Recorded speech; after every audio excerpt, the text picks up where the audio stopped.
mag-unbox ako ng foldable electric piano by Rixton. Tara na! Sige. Unbox Psychotherapy.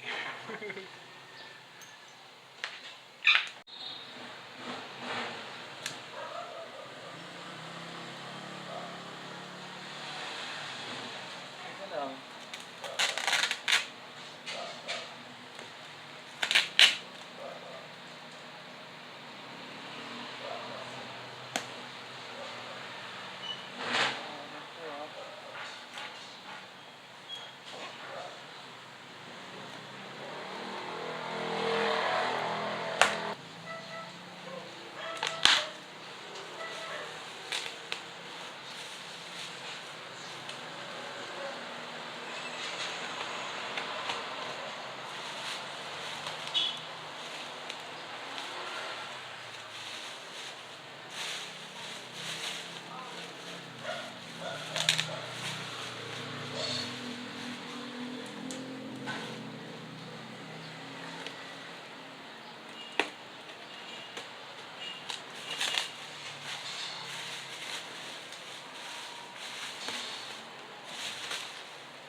Hindi, okay na to. Okay na to. Bubuksan pala. Hindi satisfying.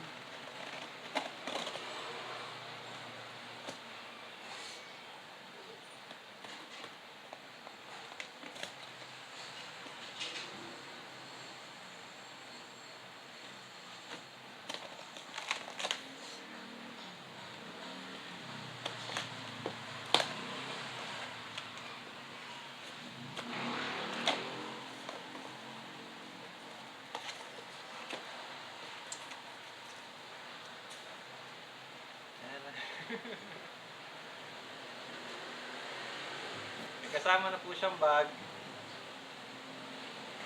At labas na natin ng mga accessories.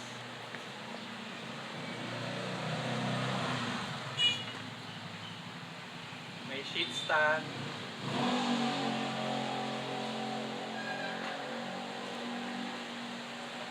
Manual. Ito po yung... Galing na matawag. Ay, puso muna, puso muna. Okay na. Ito po yung sustain pedal. Kasama na yung Type-C charger.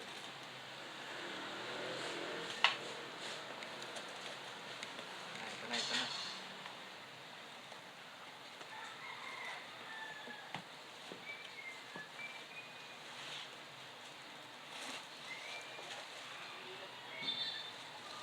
Ito na po ang electric piano. Foldable electric piano.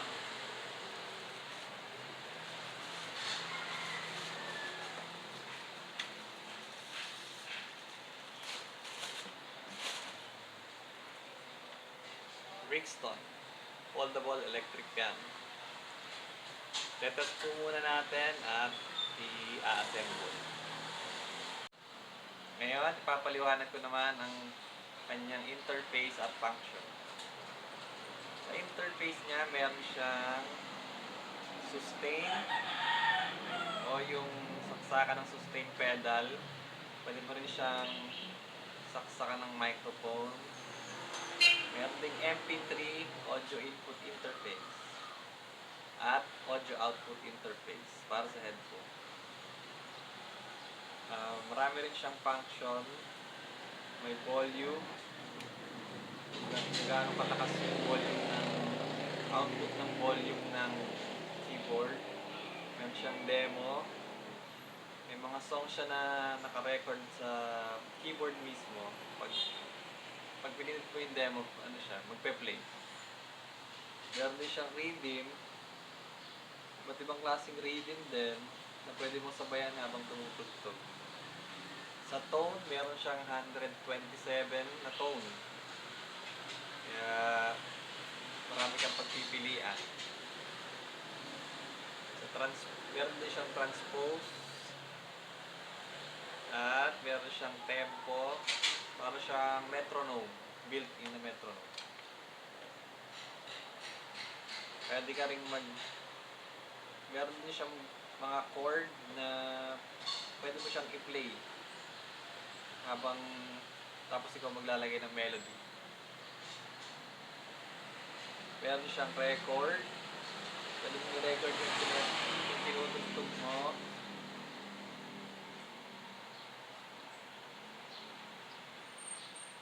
Tapos meron din siyang playback. Metronome. Meron din siyang drum kit.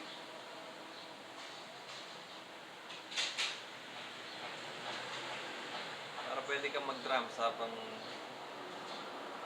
nagamit ang keyboard.